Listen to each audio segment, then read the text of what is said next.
From the instruction that a florist should deliver a single red rose to a woman's doorstep for 9 years, to a man who wrote in his will that his body is to be left to science, but stipulated that his skin be tanned and used to make 2 drums.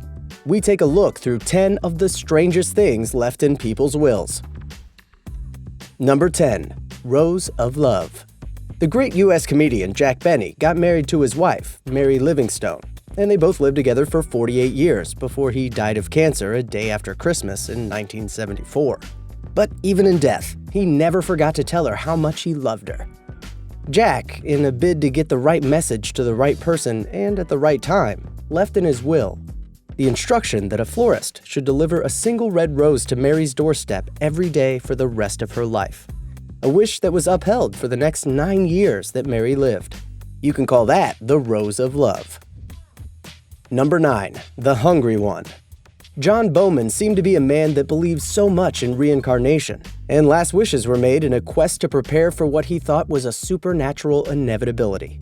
Bowman died in 1891, and he was certain that he, his wife, and 2 daughters would reincarnate together. And he was certain that they would return to Hungary. So, in his will was $50,000 for the upkeep of his house, and that the servant should keep cooking every day in anticipation for their return. Number 8. The Halloween Man. Harry Houdini was a great magician and daredevil who died in 1926 on Halloween. Towards the tail of his life, Houdini had become obsessed by the idea of an afterlife and spiritual mediums. And he was so sure he would come back that he left in his will 10 random words to his wife. He wrote in his will that she should hold a seance every Halloween following his death, and that he would communicate with her through those 10 words. After his death, his wife held such seances for the next 10 years. Eventually, she stopped, since Houdini never even once communicated with her. Number 7. The Baby Rush.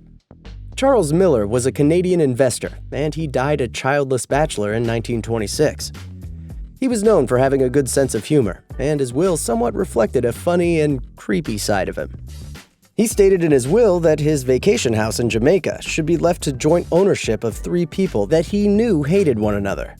But Miller's will is most famous for his final request, where he wrote that the cash value of his very large estate, $568,106, should be given to the woman who gave birth to the most children in the next decade that follows.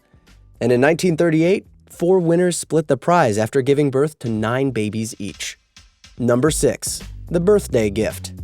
Robert Stevenson was a great writer who was known for books like Treasure Island and The Strange Case of Dr. Jekyll and Mr. Hyde.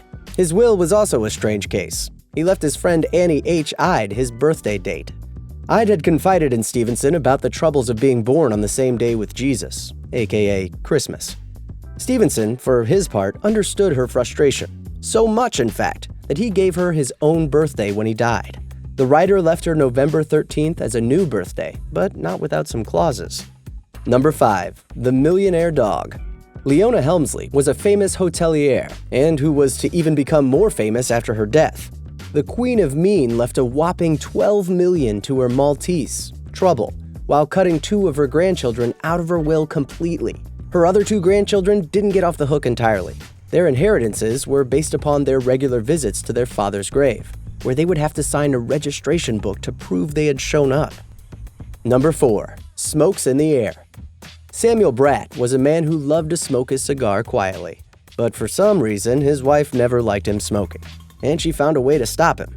Clearly an angry man on his deathbed. Bratt left a whopping sum of £330,000 for his wife when he died in 1960, but with the clause that she must smoke 5 cigars each passing day. I guess you can't blame the guy for just trying to level the playing field. Number 3. No Woman Love.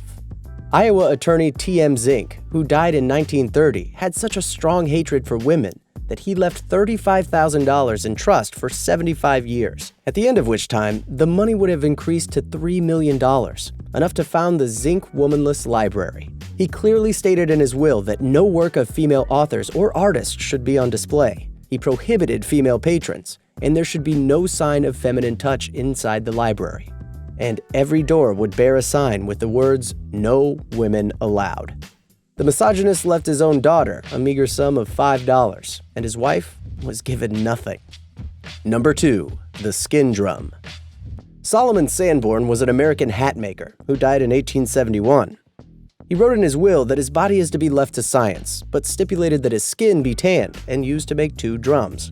The drums were to be given to one of his friends, a local drummer, on the condition that he promised to go to Bunker Hill at dawn every June 17th and drum out the beat to Yankee Doodle Dandy to celebrate the famous Revolutionary battle, and he wished the rest of him to be made into compost fertilizer. Number 1. The $1 Child.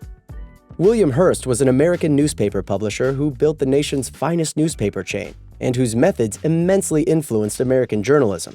After his death in 1951, and in accordance to the will he left behind, his roughly $60 million estate was broken into 3 trusts, one each for his widow, sons, and his Hearst Foundation for charitable purposes.